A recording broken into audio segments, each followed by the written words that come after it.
باش تماشاوان هجا جشن قربانی و پیروز به مجاره ما وی هفبینی وی خلکی اول سروشا خواندن روجاوای کردستانی هروها خلق دبیجن خواندن دماترسیه دی روجاوای کردستانی پیدیجی ریبازین خواد سپینه لسر دبستان جی لباجار قامشلو تینگرتن جبو گنگشه لسر وی مجاری مبادری برز فواز محمود جیگری وزیر پرورده ده حکومت کاتی یادم کیده ده ائتلاف سوریه ده برست بخیراتی سرچاوه برز بریا هر تشتی تو آگاهداری لسر روشا خواندنی و خواندکاران روجاوای کردستانی بگومان نرخاندن تا روشا نهایا خواندنی را چاوای تو چاوی روشید نرخینه بله سرچاوه سپاس شترجی سپاس ريز وسلاف لوهداري مي هجا وججناوا بيروز بكن تبلو آلوزي وآزاري ملتي ما تير دربع زبيل روجك تايبت إيرو روجا ججنا قربانية بيروز تكن الملتي خواب بهيفيا روجن تي إن شاء الله أف آلوزي دربع ستبه وأف خرابيجي وخشي بسر ملتي ما تي هر ملت وهر جيان خورتر براستيج خرابية وجمرني أم بهيفينا دماتي خوشيك بسر ملتي ما دمر ورا و إرادة ملتي ما خرت دفي هاويده وإلا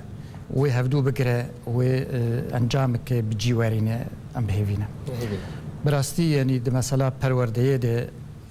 أوجي قريداي بفي روشا ولات جيان ملتي مرتي درباز دبي كيمانين مازن چه دبين لي وغرك يعني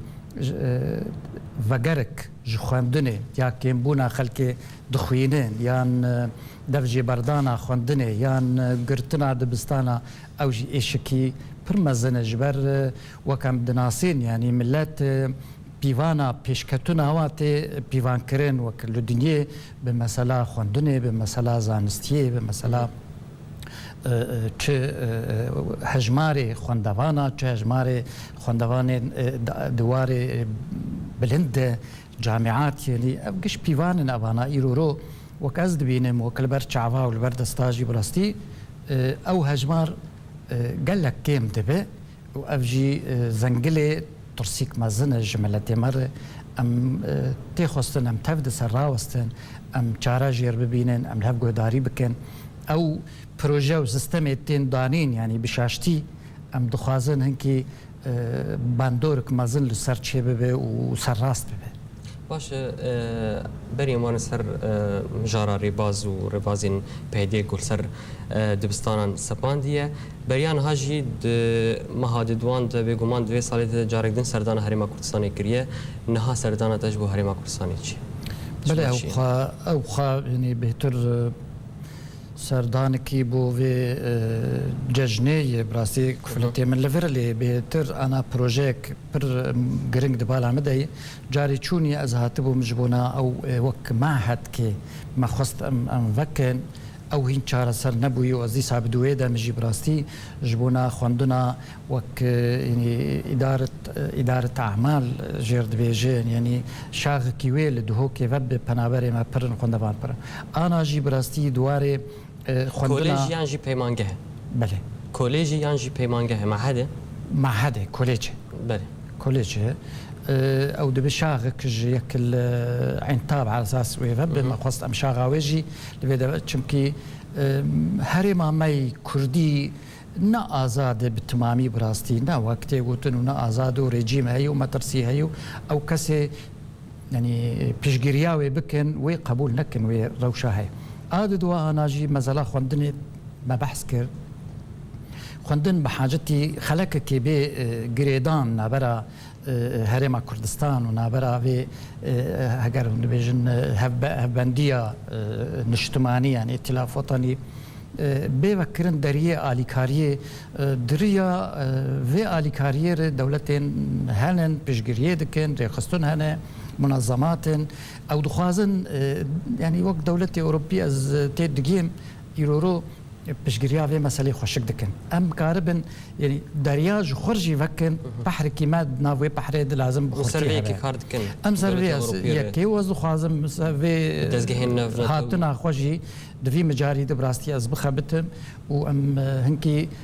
یعنی چطور بکن روشا های از جیم نرازی ما جاردن بریان ها دم اون هاتن و او یک دست خسکو او خوندوان ازمونین بکالوری یعنی دوازدان بشکش بکن و او یک جی چو سری قالوا في جاري جي ونكار بنت شكل والله هر وهر تخصتون جكي يعني او حول خبده يعني محاوله خبك وإراداك خرت هبد في مسألة دي يعني إلا ما دام تشتكي مرود بينا حقه لازم مرود بدودها براسي إلا يعني اف مجالي وي هي هجر مرود تيد بقي وهجر مرود على كاريا بدو بك يورو دولتي أوروبي براستي بفرهي دانه برخوا وان مسئله خوندنه سواء عند بری جامعه یا عند خوندنا بلند جی جامعه جی او دانه برخوا براستی پیشگیری بکن از وینا دبینم دریا منظمه سپارک بتایبت آیک نمره یک و بریا منظمات دون ای خواجهی جی هنه و ایش در وجی هنه ام دکین و هنا ام دبینن خلق لسوری لهندرو هرما آزاد بویه بتایبت بحر أخوة قال لك دستينة يعني أنا لمنطقة جندوار حلبة علي عرب نشين أو سيزدا أو كوليج أنا إيفا بوني فاتبن سيزدا كوليج لباكوري كورسان التركي دردوري حلب يعني جندوار حلب لهندوري سوريجي يعني دي ساجي أو منطقة لاذقية وحياني حما وأوجي چونك مجي وكشاندكي مي وزارتي پرورده چو سر روشي راوستيا وديت وانا بخورتي ايجادريا وتكن جبونا بشگريا خوندنه چه دواره ماگوت يعني دبستانا بري بكالوريا يعني اي پشتي جامعه جي تفلو جي لتركي جي او دبي وملتي مي كرد بحراوي قال لك تيتكيمه از فينا ديشم يكجي از دبينم جي از دخوازم ام دنگي خوابگين نهف ام كاربن نابي يعني او روشا حالي حاضر هي نابي يانوي اوري خستنانا او ورن الفيدا الهريمه كردستان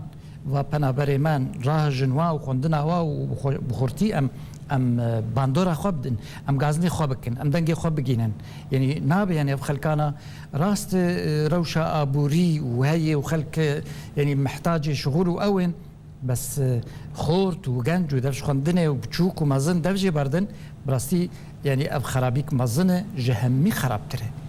ام دخوازن اف مجارها يعني اب بزغريك ما ام بتفدا امراهجني وام دز يعني واري راغ هاندنه دي دواري هي هوجي امجي تشي هي ولا اليكاري و بشغرياوينا برجرينج وش أفشارود راجهاندين البلاف دبوا وأنا كسي لقال أو دزجها قلت أنا بنافكر سبارك يا بيجومان هولندية جبوا ديتنا درفتين خواندني من حين دراسي لفيد الهريمة كورساني هاي تجويه كي هي بله او باش شخوا بلكي جبر يعني بدانو استندن او دبن يعني او جاميرانا يعني آليكاريا خوا ددن نبس ويجي يعني او وك ازانم اف ريخستنا سبارك ابايا انا وك تبيجي اوروبيا مجال داي في منظمه جبر واف بشغله وبشجريجي دو قدمين يعني اف منظمه دخوازه دم كده بدخيانين ايشكريه او بروجا مشاندنه خوندن داس بيدك فجبر ويجي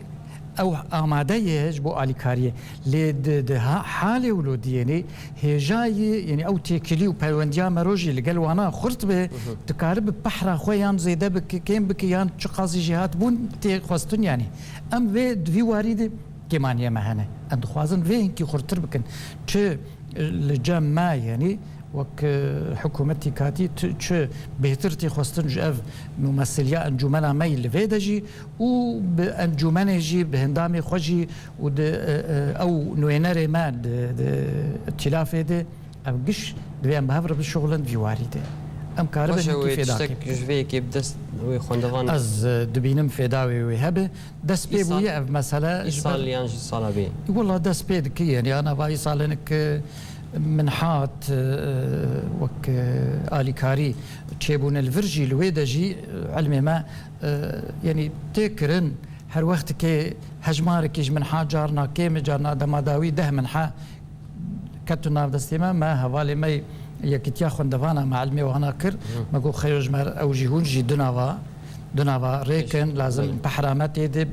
تأكيد لازم هبه ام بحرق فتشي هاوي هي يعني تشي دريه ودبه مروتي دهبه بحرك مروتي دهبه شخوي اوا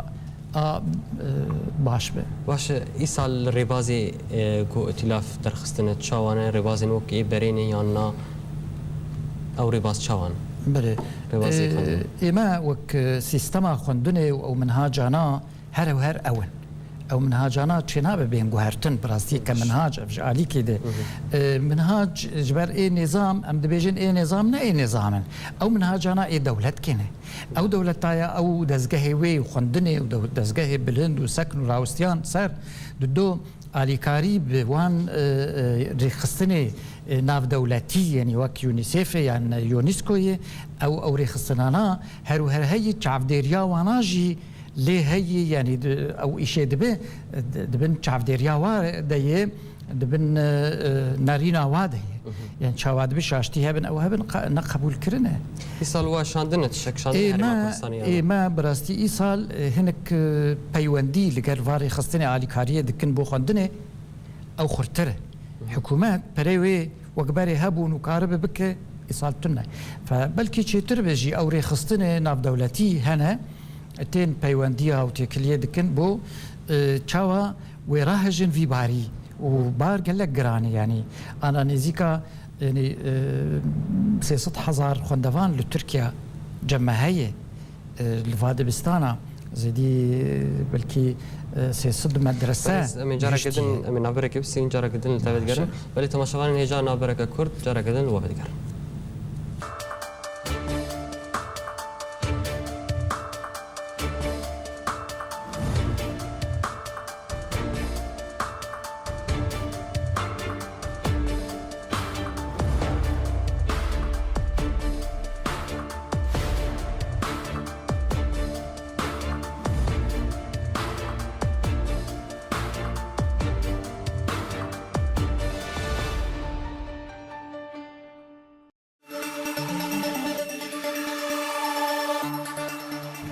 دوباره سلاف تماشاوان هجاوت گرن علی میوانی خبرس فواز محمود جیگری وزیر پرورده حکومت دمکیه ائتلاف سوریه ده برز بریانا برجی مبحثاوی که کر تج بحثاوی که کر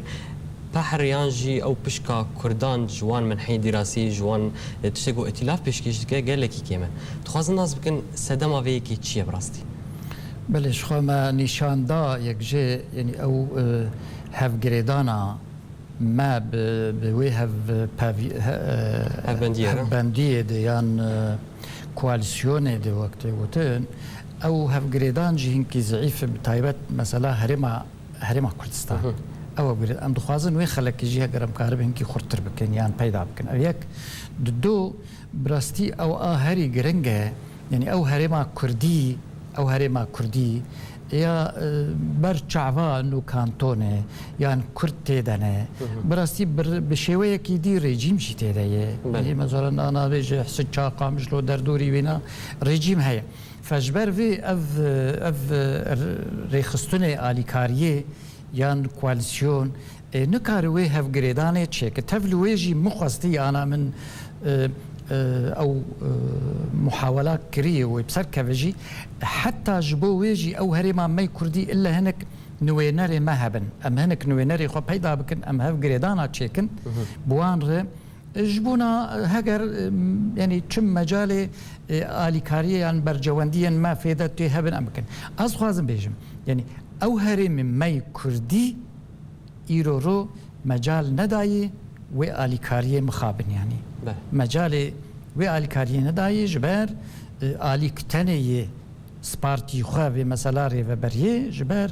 او بروبليمي هنا وريجيم جي هي افقش دبن ئەمێ وەرن سەر ئاستەنگید بەوێتێ وەرن سەر مەسەلای هەندر پرتووەک بنا بە زمانی کوردی هاتبوو چاپکردن ji بۆ دبستانی سەرەتایی یانجی سەفەیەکی حتا شەشا بوو کانزان چاو بوو ئەو پرتووک چ پێ هات نەڤاتی لافێت بەلش پرتووک وەڵا ینی تەوا بوویە ئەو لێڤەگەرا وێ ناو ji بۆ کۆمیتە کچێ بوو لێڤەگەریا و هەگەر شاشتی ئەو تێ هەبوون بریار هەیە بۆ چاپکردناوێنا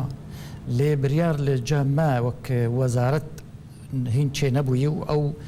پرۆبلێمێ بنسبەتی ئیتیلاف و بنسبەتی حکوومەتێ و ئالیکاریە و ئەو بوو پرۆبلێم بڕاستیینکی پاشدا مەسەلا چاپکردناوێنا ئەم حازور نانەکە ئەم وەگەرن ئەم دیسا بریارە چاپکردناوێنا بریار ژێر بریارژی ینی ئالیێ ما ئێوەک وەزارەت هاتونە گرێدان بلایەت تورکی بخورتی یعنی نوگەلۆ ترک وێ دەرفەتێ بدن بەس مای ئەو یعنی ئەم وێ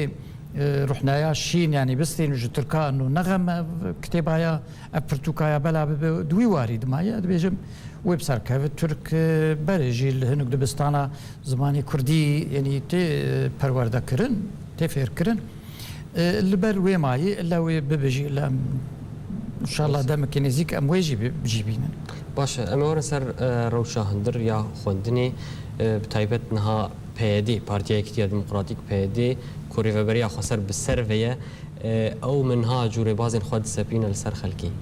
و ئەو یەک چاوەتی وەڵام مخابنە مەسەلاک گران وەڵا زۆر وەک ئەم تێ دگێن وەک خەلکێ دوێ مەسەلێ دیێنی تێ دگێن خوبارائن کادرن مە گەلکی دیتن ئێدڤیواری دژی ئیش دەکەن و شکەم و دشغڵن ئەم تشتنا سەرەکی زانن سەرێ مەسەلە یعنی تشتی ئەم زانن یعنی ئەم ئانا کوالسیۆنێ دێ نەخۆش ئەز بێژم ئەم منهاجا یعنی وێ سیستەما ڕێجیم ئەم لە دبستانی خۆبەلاتکەن لەبەر ئەو سیستێم ناڕێجیمە ئادەولەتەیە ئەو سیستێم ئادەولەتەیە هاتی هەفگرێدان بە یونیسێفێ بیۆنیسکۆڤێ منەظەماتێ ناودەولەتینێ ئەv مژولن بڤ مەسەلا و بێ وانا و بێ نەڕیناوە و بێ ینی متابعاوانە قبول نابێنی ئەو شەهادە ئەو تشتانە گشت سەروار دوێ دەرباز بن کە حیات تاکیژە ئاستەی ژی ینی قبولکردن ئەس دخوازم بێژم ینی ڕاستی دو پرۆبلێم دوێ مەسەلێ هەنە پرۆبلێما ڕقەمیەک ئەڕقەمیەک ئەف دبستان وێ بێنگرتن و ئەز تێت خوندن ئامەدە تێ نۆ ڕێجیم فێتخوازە یان ڕێجیم دخوازە ئەف دبستانانە بێنگرتن خلاص بێ ژوا موچەیە مامۆستایە و ژێ بارێ گرانیا وان پەرە ئاگددا و پەرەن ڕێجیم فێتخوازە ئەم چ بێژن نەبێژن لێ ڕێجیم فێتخوازە ئەڤیاک دو یعنی وێ ناوێت بینە ئەم ناخوازن ینی تالیژی ئەم بێ تش ئاداوی بێشن بڕاستی لاکن ئەم بەر چاوا و ئەم زانن ئەم تێ دگەن ڕێجیم دخوازە بێگرتن ڕێجیم دخوازش ڤام و چیا خلاص بێ ئەڤراواتە بێ ڤامۆستای هەژمارێکی پرمەزنێ لە باژار نەل قامشلۆ تەنەیە لە قامشلۆی عفرینە کۆبانێ گەلک مامۆستا یعنی تا ئانهاژی ڕاتبێ خۆ دستینن هەنکمە دەرەزا هاتونە گرتن ڕاتبێ خۆسین ئەv ئەv ڕۆژگرتنا ینی ئەو پرۆگرامێ نە و دراگەهاندنێ و ئەو ینی ڕێجیمژی ji خوار دەبێ vê qebûl nakim têgirtin yenî netîcê medrese hatin girtin di do gelo ji xwe amedxwest dua yenî ew sîstêma hatî danîn ew programê hatî danîn ev program ta kîja derecê qebûlê cem munezematê dewlê ta kîja derecê qebûlê cem یعنی وان دەستگەهی خوێندنێ سیواەن بەری بەکەلۆریانە پشتی وێ و جامع و ئەو یەکژی تونە یعنی ئەو خوێندەواناناوێ بخوێنن سیواەن 3 ساڵە یان 6 ساڵە خوێندنە گەشت بە کەلۆریا مەسەلەن ئەو کەرتۆن نای قبولکردن ئەو کەرتۆن وێ بێ ئاوێتن تو قیمەتی وێ تونە هەگەر نەسەر بنگەهێکی جێ قبولکردنێ بش دەست پێکێ دێ هەگەر نە ئەو پرۆگرام لگۆری یعنی وا ئەستێ تێن خواستن ئەو بنگە و ئەو ئوسوس تين خواستن دوار سيكولوجي ديك تي خواستن او افجي پر گرنگه يعني چاوا او بروجرام حرو بلكي تيدانين قش ليفاجر لازمه يعني ايرورو ليفاجرك هي يونسكو ويونيسيف مثلا زارو كاده ابچوكا ويونسكو مثلا زانستيه ده افانا بخورتي سر مسألة وقبول نابه يك يعني او بروجرامك يعني سيستمك منهاجك بجوهره افيك ددو يعني او خلكي وصار يعني بكاري رابن او كاني تا كيجا استيم كانت وهي تنا براستي او جنبين قلك ضعيفه معنا ام ناس كنت الجمع هي يعني لدوانك خوش بوم على البرابة كسي دكتو او كسين كو افري باز نيفساندنه كينا كسن نبس بورن براستي متخازن بيتر سيرفي مثلا بلي شو يعني وك ما فهم كر كورس كي دمه سما هاتي كرنج كاس نار خدي شهاده بوار تنهي شهاده بلند بوار بلكي يكلبا بيدا بهجر جامعه بكالوريا اسفيزان افانا تشينابه ينبر خرت بجي بالزمان حقيقة ما ندوي تشتكي وقت بيجي مؤسساتي يعني جريداي ببواري شرعيتها كاركي شهادة خواه به جي مصدر كي جي قبول كرني أو شهادة جي كي مقبول به هر ويواري ددو سي يعني كان أو مسألة آبوري واقتصادي وهجماري بمليونة تخصتون إيرو أمروشا هرما كردستاني كردستان روج آوا امناز دکن چه آلوزیت درباز دبیک چه قاس فقیری کارتونه ایشتونه مشروعتونه مؤسساتونه نگش خرابونه يعني هجر هابجي برا ام قال لك بحاجتي هجماري دهتاق صداق شو انا يجي بيدياوي هي جبونا ام د ايش ندب سكنين ما بس تجين دار واري بازش او بار برغرانه ابد مقارن يعني ايرو دولتها السوري بخوا آليكاري دستند دولتها السوري وقت قائم بو امكانات اخوا آليكاري دستند دولتي دنيا دي آليكاري دستندن اتشاوا ايرو افهر مهانه بو ايشي رابه برستي اوجي ايديولوژيا يعني فلسفه يك بارتي نافا فان ريبازادت وچاودت اوجي شو اگر مترسياوي برستي افجي ناجي قبول كرني ملتي سوري اري ايرود الوزي كي دايم ملتي ماي كرد بتايبات از خوش ناس دكم هجماري خوندنا بالا يعني خوندنا جامعات ومعاهدها بربلند بو لجمال لكردستان روج آفا بربلند بو يعني هجر مقامش لوك نمونه بستينن هجماري دكتورة مهندسة هجماري ما مستياج صدي زيدي حيشتي بو إما الجمال هرما مي الجزيرة هجماري كي بربلند بو ما مستبر اول يعني كرمان جا جهداي خوندني ياك جهداي في زانستيه ددو تدگين ايرو تشد بچنابه افرو شاهانه يعني وقت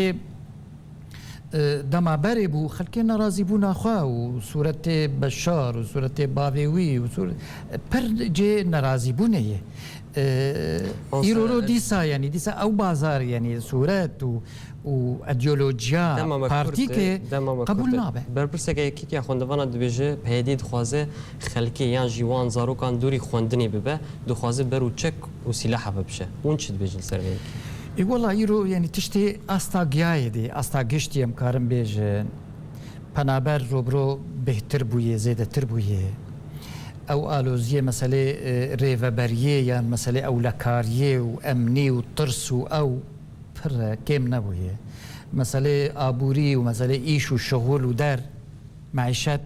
زياده بويه او الوزياوي او ايشاجيد به كيم نبويه الدوار كردواريه ديجي يعني خلق جي وك منهاجو ملت ما زانيه تدقيه او جي باش تفكرياي فجبر في تفي ايرو افجي وي تمام دك افجي نارينا خلقي وقت هما برياركي جيجيكي بتنا خوا درد كافي ونبخندني ونبسكني ونبشيورا ملتي وملجي تدقيه زانبي افجي خرابي كي زانبي اف خوندنايا ناي قبول كرن او شهاده بستين قبول نابش برويجي وخلق دي ساجي پنابر ببن ناخوينن جي ونتيجه يعني نتيجه انجامي هروي او به یعنی ئەنجامێ وێ هەروێ خەلک سەپادنا وان ڕێبازار دووری خوێندنێ بن پەنابەریش کۆلانا بمینن خورد پەنابەر ببێ ئێوەی تەوا ببێ یعنی هەگەر ئەو بێ ئەوش خراپیکە بڕاستی ینی تەڤل وێ نادت بێ باشە پێدی وە تۆهمەتبار دکە و دژی زمانی کوردینە ئەم دخوازن وەیەکیش بەێ ئێمە وەک پرانیا پارتیە هەنە پرانیا پارتیە کوردی ئێشکەم دکار دکەن و ئەم تێت خەدی بوونە وەک تێبیرامە ئێمە یعنی یەک نەدبوو هەندام لە زمانی کوردی زانەبێ تەڤل و قەدەغە بوو تەڤل و ترس بوو تەڤل و گرتن هەبوو بۆ vê meselê lê millet ême piraniya wêna ana îroro Kurdê Sûrî piraniya wêna yanî fêr bûn zimanê xwe tevl û îroro rewşekî baştir e dûî warê azadiyê dî yanî yek karibe xwendina xwe û zimanê xwe ew îroro xurtir e yanî me karî bû ez nabêjim heq e û minezema UNESCO 2008 kiriye yani fêrbûna zimanê zikmakî yanî ji mileta tevdar e heqe û rojeke cejneke ji mileta re jî zimanin bes nebirengî û dibînin ew mecal heye ew mecal pir heye me karî bû yanî zimanê xwe fêr bibin bê medrese bêgirtin ême vê dixwazin ême wek encûmen yani wek encûmena niştimanî berî 2 sala jî em divê dixebitîn wextê dest pê bû divî hawî de me got vê medrese neyêgirtin nemreyek piştir ziman illa em bidû dene berêz temamen nema gelekî spas berêz Fawaz Mahmûd Alîkarê wezîrê perwerdeyê hikûmeta Katiya Demkiya Îtilâfa Sûriyê de ku îro tu me re mêvan gelekî spas cejna te jî pîroz gelekî spas belê temaşevanê hêja spas bo jî her şad û bextewar